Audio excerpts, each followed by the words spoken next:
Boa noite a todos. Boa noite. Hoje, 18 de março de 2019, nós estamos reunidos para estudarmos a obra O Consolador.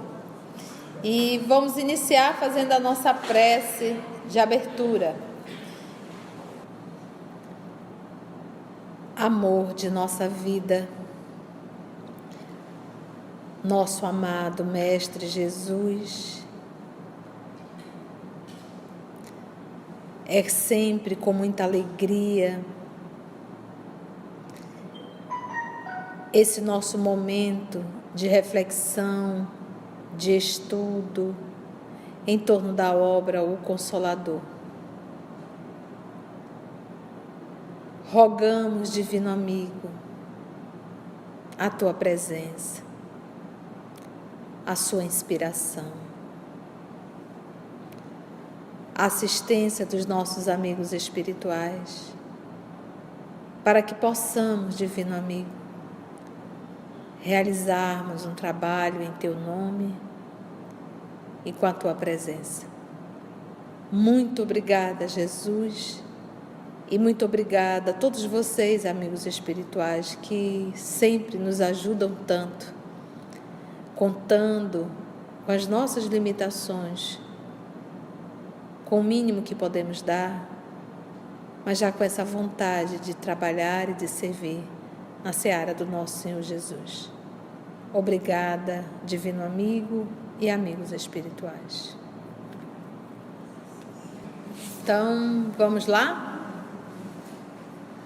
Como poderemos encontrar dentro de nós mesmos o elemento esclarecedor de qualquer dúvida quanto à qualidade fraternal e excelente do ato que pretendamos realizar nas lutas cotidianas da vida de relação? Então, como poderemos encontrar dentro de nós mesmos o elemento esclarecedor de qualquer dúvida quanto à qualidade fraternal e excelente do ato que pretendamos realizar nas lutas cotidianas da vida de relação? Então, como, né? Como encontrar dentro de nós mesmos? Ele diz assim, olha, aqui, diz Emmanuel, somos compelidos a recordar o antigo preceito do amar o próximo como a nós mesmos. Em todos os seus atos, o discípulo de Jesus deverá considerar se estaria satisfeito recebendo-os de um seu irmão na mesma qualidade, intensidade e modalidade com que pretende aplicar o conceito ou o exemplo aos outros. Então é sempre aquele movimento, o que eu quero fazer? Aí você diz, tá, se você estivesse no lugar do outro e o outro, você estivesse no lugar do outro e você fizesse isso, você iria gostar? Eles não tem erro, não tem erro. Com esse processo introspectivo, cessariam todas as campanhas levianas dos atos e das palavras, e a comunidade cristã estaria integrada em conjunto no seu legítimo caminho. Pronto, acabou, não tem isso. A comunidade cristã estaria integrada em conjunto no seu legítimo caminho. Então, na dúvida, é sempre perguntar, e se eu estivesse no lugar do outro? Como eu gostaria de ser tratado, caso eu estivesse? Vou para um hospital, tem um parente meu que está no hospital, não tem ninguém. Vou ou não vou? Aí eu vou justificar. Eu não sou. Ele tem filho, ele tem filha, tem mulher. Onde é que estão? Aí eu me pergunto, e se eu estivesse no lugar dele, tendo mulher, tendo filho, e ninguém querendo ir? O que eu gostaria que fizesse? Então, eu nunca entrar naquele nosso movimento, que a gente tem por hábito muito grande, para justificar nossa preguiça, tentando assim verificar, mas tá vendo, não conquistou a amizade, olha, ninguém suporta ele, olha aí, tá desse jeito. Então, logo que a gente faz. Não, a gente diz, se eu estivesse no lugar dele, como é que eu gostaria que fizesse, como é que eu gostaria de ser tratado. Porque o que eu faria sempre é a pior coisa. Avaliando a nossa conduta ainda, sempre a nossa atitude é muito egocêntrica e egoísta. Então a gente sempre tem que pegar o modelo perfeito, que é o Cristo. Então, como é que o Cristo responderia, né? Próxima pergunta, 196. Como encaram os guias espirituais as nossas queixas? Muitas são consideradas verdadeiras preces, dignas de toda a carinhosa atenção dos amigos desencarnados. Então, tem muitas queixas que eles consideram verdadeiras preces. A maioria, porém, não passa de lamentação estéril. O que é uma lamentação estéril? O estéril é o que cria o que não mais cria. Não cria, não procria. Então ele quer dizer que existe a reclamação que tem fundamento, que tem um propósito de renovação.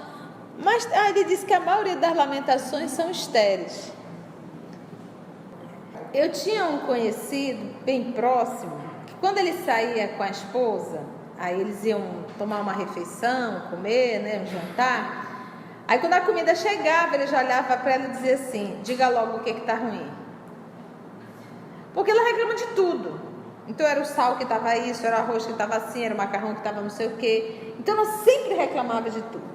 Nós às vezes caímos nesse hábito da queixa. Se está sol a gente reclama, se está chuva a gente reclama, se é feijão a gente reclama, se é arroz a gente reclama, se é preto a gente reclama, se é azul a gente reclama.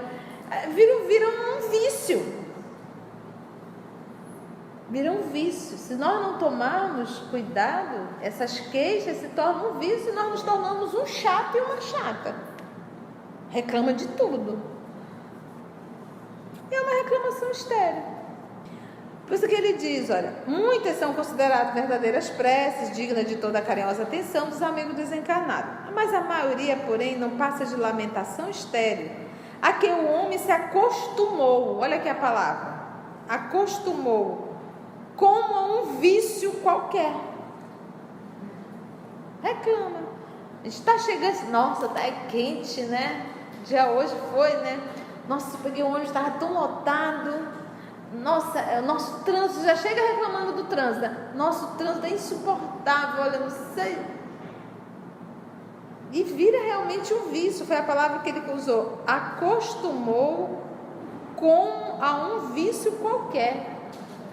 Porque se tendes nas mãos o remédio eficaz com o Evangelho de Jesus e com os consoladores esclarecimentos da doutrina dos Espíritos, a repetição de certas queixas traduz má vontade na aplicação legítima do conhecimento espírita a vós mesmos. Então, é má vontade para aplicar realmente os costumes espíritas. Olha que interessante, gente. Faz sentido? Então, ninguém mais reclamando, tá? Podemos ir para cultura 2.3, e aí vamos 2.31, que é a razão. Razão, intelectualismo, personalidade. Olha lá que delícia.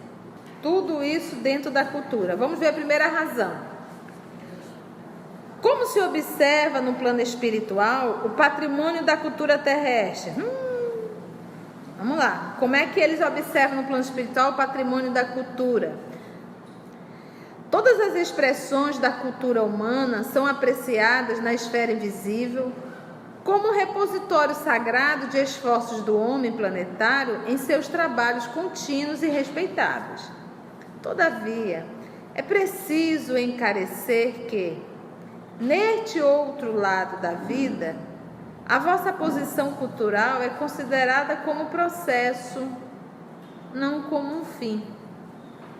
Porquanto este reside na perfeita sabedoria, síntese gloriosa da alma que se edificou a si mesma, por meio de todas as oportunidades de trabalho e de estudo da existência material.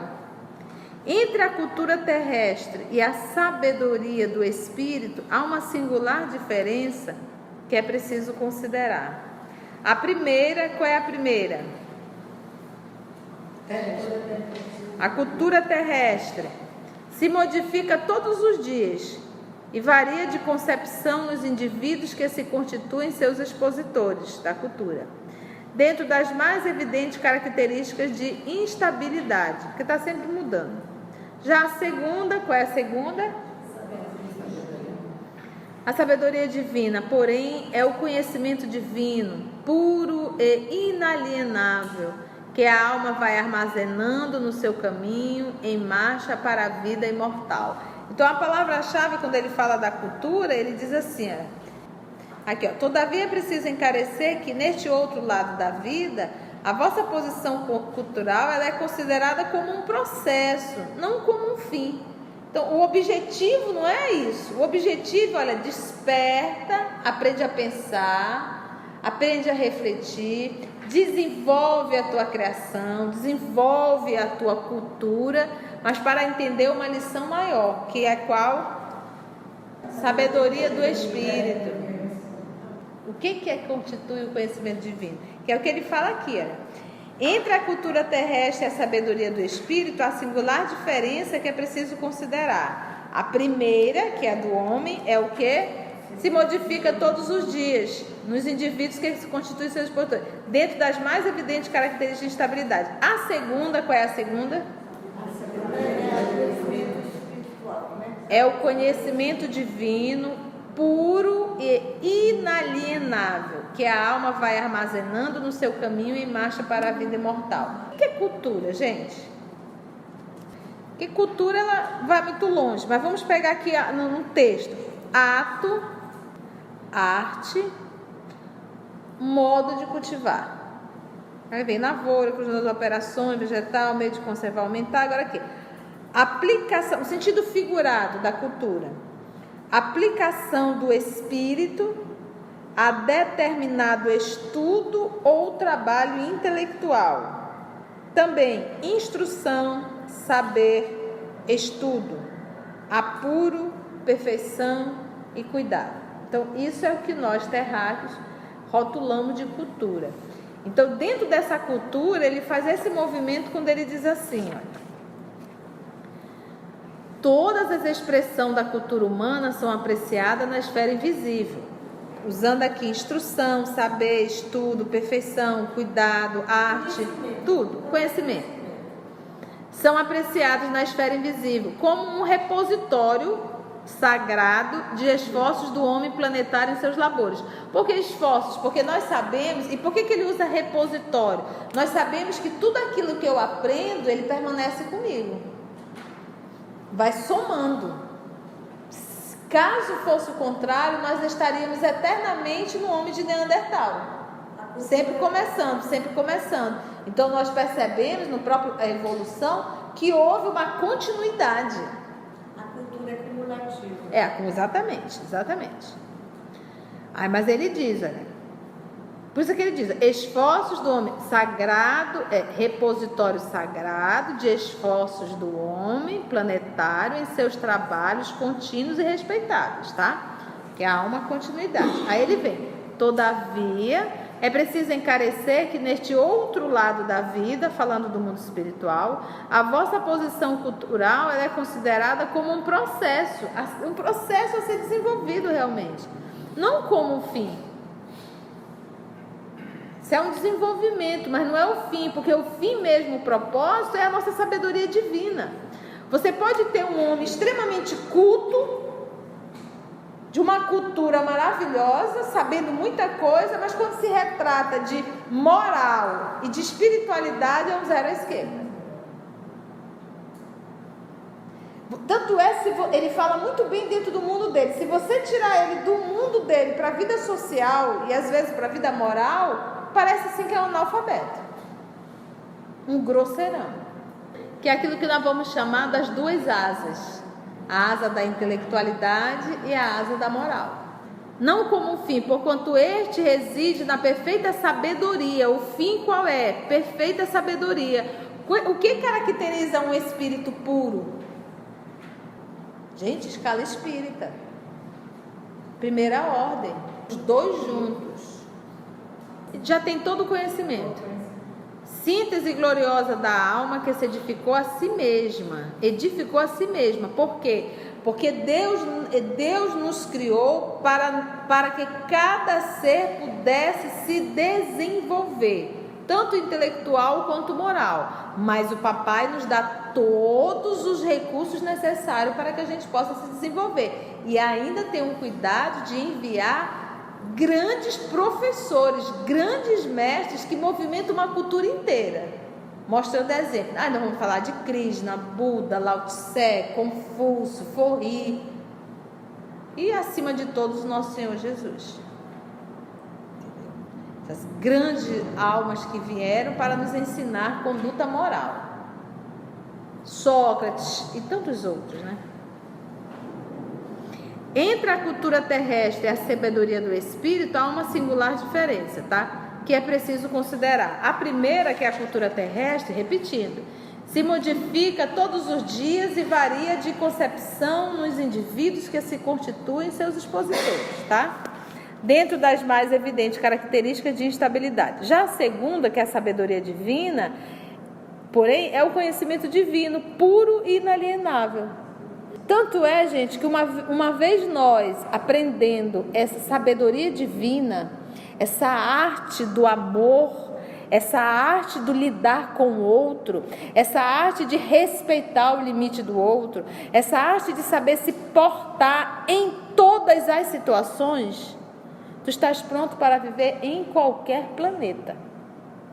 Em qualquer planeta, porque essa é uma lição do universo, não só do planetinha Terra. Dentro das mais evidentes características de estabilidade. Já a segunda, porém, é o conhecimento divino, puro e inalienável, que a alma vai armazenando no seu caminho em marcha para a vida imortal. A verdadeira vida. Então vamos para 198? Pode o racionalismo garantir a linha de evolução da Terra? O que é o racionalismo? Põe a emoção de lado e só raciocínio, é só razão, só lógica. Ele pergunta, o racionalismo pode garantir a linha de evolução da Terra? Ele diz, olha, por si só, o racionalismo não pode efetuar esse esforço grandioso, mesmo porque todos os centros da cultura terrestre têm abusado largamente desse conceito. No movimento racional, por exemplo, vamos pegar essa situação desagradável que nós vivemos essa última semana, desse caso desses jovens que mataram e logo depois eles cometeram suicídio, né? E teve um outro rapaz agora que foi numa mesquita, né? E foram muitos, né? Que foram mortos. Como resolver isso só de uma forma racional? Não dá. Olha, primeira coisa, mata o cidadão. Tira todas as armas. Sim, mas a faca da cozinha, como é que tu vais fazer? A arma tem para tudo quanto é canto. É assim, ninguém nasce programado para matar. Tipo assim, esse rapaz, esses jovens, e seja lá qual for o assassino, não foi programado, olha, você vai nascer e você vai matar 50 pessoas, você vai matar 20 pessoas. Não. Vou falar primeiro do assassino. O assassino, quem é? É um espírito como nós e que carrega dentro de si um mal, uma perversidade muito grande. Alguns casos nós percebemos que eles refizeram todo um jogo. Um jogo mesmo, de vídeo, esse jogo, eu sei porque eu tenho sobrinho em casa, esse jogo de videogame que vai matando, até a posição da câmera, você jurava que estava vendo um jogo. Mas o problema é o jogo? Não. O problema é, se eu carrego a maldade dentro de mim, mas ela está embotada, ela está ali quietinha, ela está adormecida, porque eu sou um espírito que já veio de outras existências, e às vezes eu fui muito perverso. Dá um exemplo. Nós evangelizávamos criança e nós tínhamos um menino que ele andava com a baladeira, né? Com a baladeira aqui, ele pegava, ele matava passarinho, a gente dava aula de animais, de criação divina, e o menino acha matar passarinho. E ele matava sem dó. Aí um amigo espiritual, numa reunião mediúnica, disse assim: não fiquem tristes, porque hoje ele mata passarinhos. Na existência anterior, ele matava gente por prazer. Então, já houve uma evolução. O problema é que quando a gente olha, a gente só consegue ver uma existência. Então, olha só, essa criatura traz isso adormecido dentro dela. Aí ela vai e começa o jogo. E o jogo vai o quê? Acordando o monstro que ainda está nela. Estimula. Tal qual se você for um dependente químico em potencial. Se numa encarnação anterior você era um dependente químico, nessa você começa, você esquece. Mas se você experimentar, por isso que a gente diz não experimenta, porque a gente não conhece a nossa história. Se você experimentar, você abre a porteira de novo, lá vem o gato todo. Como também às vezes acontece numa encarnação anterior, você sofreu tanto pela dependência química, você adquiriu uma doença tamanha, você sofreu tanto em cima de uma cama, que você reencarna de novo, você quer ver um cão na sua frente, mas não quer ver mais a bebida ou qualquer tipo de coisa, porque você tomou uma aversão. Então, no caso desse cidadão, desses irmãos que fizeram esse ato nefando, esse ato horrendo, eles carregavam a perversidade dentro deles e sentiam prazer e não tem medo da morte. Então, olha só, então nesse caso o primeiro ponto é pensar: o assassino, ele não nasceu para matar, então ninguém veio programado para matar, mas a pessoa carrega a maldade dentro de si. Se for estimulado, faz. Tanto é que tem pessoas que matam num trânsito porque discutiu no trânsito. Se tiver com revólver, puxa e mata. Então a primeira parte é essa: ninguém nasce para matar. Segunda parte, agora vamos pegar a vítima. A vítima, ela está entre aspas. Eu tenho uma frase que eu aprendi e que me faz entender tudo: não existe bala perdida, existe bala com endereço certo. Como você falou, caiu 300, um escapou. O que escapou porque não tinha que morrer. A outra coisa que a gente tem que começar a processar é o seguinte: parece assim que a morte é uma punição. A morte não é uma punição. Punição é permanecer encarnado. É o que fica. É o que fica. Até eu entendo. Então, agora olha só, é uma expiação. É uma expiação. Ah, o fulano estava dormindo, o Beltrano foi lá, acordou e ele saiu. Tinha de ser assim. Então, gente, se eu pegar aqui o meu carro, tomar todas, entrar no meu carro a 140, 150, enfiar no muro, não estava programado. Isso é suicídio. Não é uma programação, isso é suicídio, porque eu sei que velocidade e álcool dá morte. É imprudência. Nós temos que entender o que é acidente e o que é imprudência. Um avião caiu, é um acidente. Você está andando ali, apareceu uma bala, é um acidente. Você de repente está na mesquita orando, veio alguém, porque não é que seja um acidente, aí já é uma fatalidade, mas você está ali naquele momento. Só que os 50 que estão ali era processo de expiação. Se você for ver, tem gente que não pôde ir, tem gente que não conseguiu chegar, tem gente que o pneu furou, tem N pessoas que deveriam estar naquela hora e não estavam, porque não era a hora dele. O escândalo é necessário, mas ai daquele que comete o escândalo. Então, ou seja, é o que a gente chama de resgate coletivo. O que a gente sempre tem que entender: professor, eu não entendi nada. Vamos lá para o ponto final. Não existe vítima. E mesmo assim, caiu 300, a gente estuda isso. Como é que esses 300 acordam no mundo espiritual? Cada um da sua forma. Tem uns que vão sair do corpo e vão ver os destroços. Tem uns que vão acordar no hospital. Um hospital no mundo espiritual. Mas o que aconteceu, hein? Tem outros que vão ficar num transe, numa agonia sem saber entender. Tem outros que vão se acordar já em outro espaço. Porque cada um é cada um. A gente não tem que se preocupar com a forma da morte, mas sempre nos preocuparmos com a nossa conduta moral. é a minha conduta moral. Então, às vezes, a morte foi horrível. Sim, tem gente que morre em cima de uma cama, com todos os familiares, no ar-condicionado, uma cama maravilhosa, e quando sai do corpo, vive um inferno. Então, nós não temos que nos preocupar com a forma que nós iremos nos desencarnar, mas nós temos sim que nos preocupar com a nossa conduta moral, porque isso sim vale. Então, ninguém morre de véspera, né? Não tenho dito assim? Peru, né? Ninguém morre de véspera. Morre realmente na hora exata. Se não tiver de acontecer, não vai chegar lá. É aquele, o avião, mas observa, quem perdeu o avião, quem chegou atrasado, quem o filho adoeceu, sempre acontece alguma coisa que impede a pessoa de ir. Não era para estar no avião. Exatamente. Então vamos ver o racionalismo, né? Pode o racionalismo garantir a linha de evolução da Terra? Ele diz, olha, por si só o racionalismo não pode efetuar esse esforço grandioso, mesmo porque, é aquilo que nós estávamos tentando falar, todos os centros da cultura terrestre têm abusado largamente desse conceito. Nos seus excessos desse racionalismo em que você quer explicar tudo, não existe o mundo espiritual, não existe Deus, é complicado. Ontem eu conversei rapidamente com um senhor que é ateu, e ele chegou ao cúmulo de falar assim, e Deus, e o diabo que carrega, isso não existe.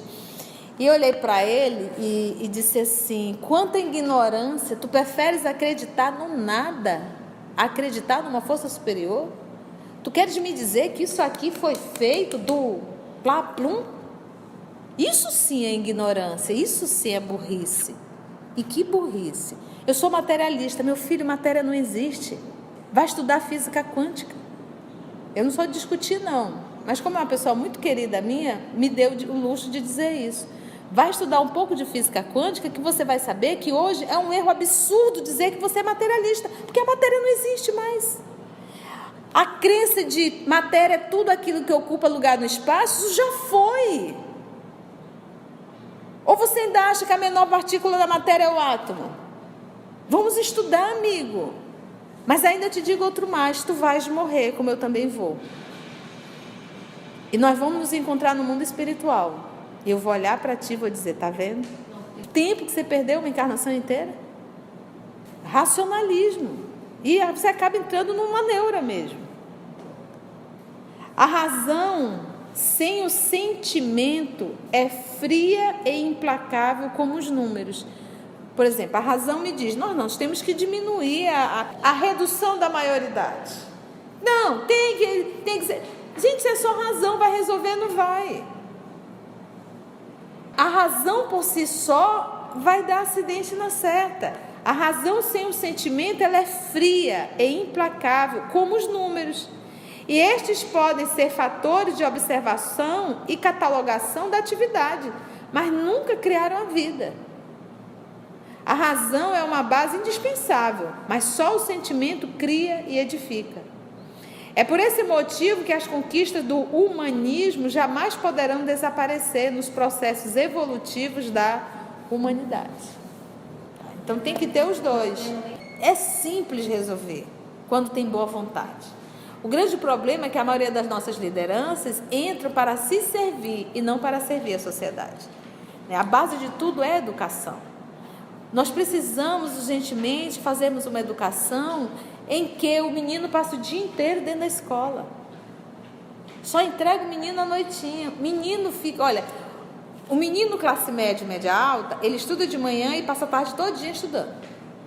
Vai para aula disso, aula daquilo, mãe pega, mãe deixa, mãe leva, não sei o que, não sei o que, não sei o que, não sei o que. O menino quando chega à noite, tá morto de cansado, dorme. O filho do pobre, o filho dos meninos que estão lá nos bairros distantes, ele vai para a escola de qualquer jeito, às vezes não toma café, chega em casa, não tem ninguém, nem para perguntar o que ele estudou, o que para fazer a escola, não tem. Vai para onde? Para a rua. E a rua de hoje não é a rua de 40 anos atrás. Nós estamos vivendo uma época agora, gente, nós que já estamos aqui estudando, a gente sabe, de transição. Esse período de transição ainda vai acontecer muita coisa. Vai. Nós estamos vivendo momentos muito difíceis. O que nós temos que fazer? Orar, pedir força a Deus, fazer o bem e continuar. Isso é só o começo. Ainda vai piorar um pouquinho mais. Depois vai ser a bonança. A razão humana é ainda muito frágil e não poderá dispensar a cooperação da fé que a ilumina para a solução dos grandes e sagrados problemas da vida. Em virtude da separação de ambas, razão e fé, fé inabalável, lembra de Kardec? É aquela que enfrenta a razão face a face a qualquer tempo da humanidade. Fé inabalável. Em virtude da separação de ambas nas estradas da vida, é que observamos o homem terrestre no desfiladeiro terrível da miséria e da destruição. Pela insânia da razão, sem a luz divina da fé, o que é fé? Nós já estudamos. É fidelidade a Deus. Então, fidelidade a Deus é: a minha razão tem que estar subordinada a Deus. Pela insânia da razão, sem a luz divina da fé, a força faz as suas derradeiras tentativas para assenhorear-se de todas as conquistas do mundo. Falastes demasiadamente de razão e permaneceis na guerra da destruição, onde só perambulam miseráveis vencidos. Revelaste as mais elevadas demonstrações de inteligência, mas mobilizais todo o conhecimento para o morticínio sem piedade. Eu tenho um sobrinho, Ayrton, eu gosto muito dele. E ele é uma alma diferente, é um fato. E ele veio e me mostrou: tia, a senhora viu o que aconteceu? Eu realmente não assisto TV, não sei nem quanto tempo que eu não olho para a TV, mas eu escuto assim. Eu disse: filho, eu soube. Eu disse: esses jogos têm atrapalhado. Ele disse assim: tia, os jogos, na verdade, não é responsável, mas é o mal que está dentro da pessoa. Ele falou exatamente assim. E ontem ele disse: minha fatia tem uma frase do Einstein que eu gosto. De qual é, filho? Você nunca vai ver rato construindo ratoeira. Essa frase é de Einstein. Mas nós, seres humanos, construímos a bomba atômica, que mata todo mundo. Você nunca vai ver um rato construindo ratoeira. Mas o humano faz isso.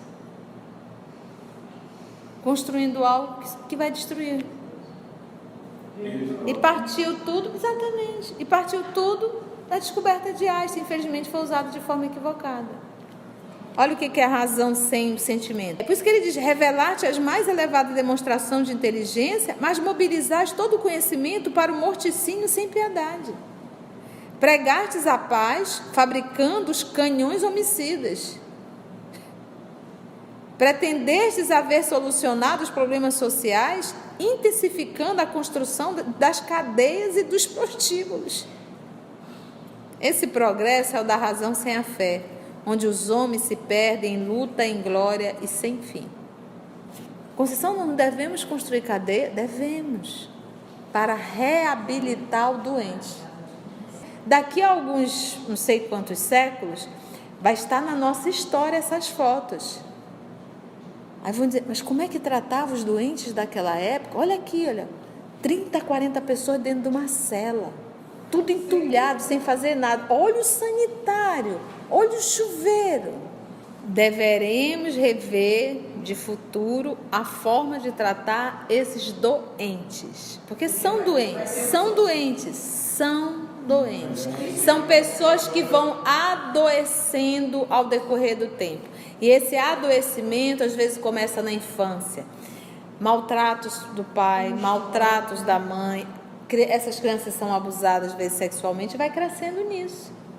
A revolta de ver que o outro tem tudo e ele não tem nada. Os maltratos. E isso vai adoecendo a criatura, vai fazendo realmente esse processo de adoecimento, ao ponto de se tornar tão revoltado com tudo e com todos. Aí vai ser preso, vai para lá, sai pior do que sair. Mas isso aí é um assunto, não adianta a gente discutir. Essa é uma reclamação inútil, né? Essa é uma reclamação inútil. A infância, olha, eu trago, nesse período de até 7 anos, o que eu trago fica adormecido. E esses 7 anos, pais, eles vão formando uma nova personalidade para os filhos. A partir dos 7 anos, a reencarnação se completa, aí o espírito começa a acordar as suas tendências. Mas a base já foi, então, ou seja, com essa base aqui, essa base vai moldando as tendências. Se teve uma boa base, a probabilidade de modificando as tendências são enorme. Agora, se não teve essa base, aí a coisa complica. Vamos dar uma paradinha aqui e até o nosso próximo estudo, se Deus assim nos permitir, da obra O Consolador.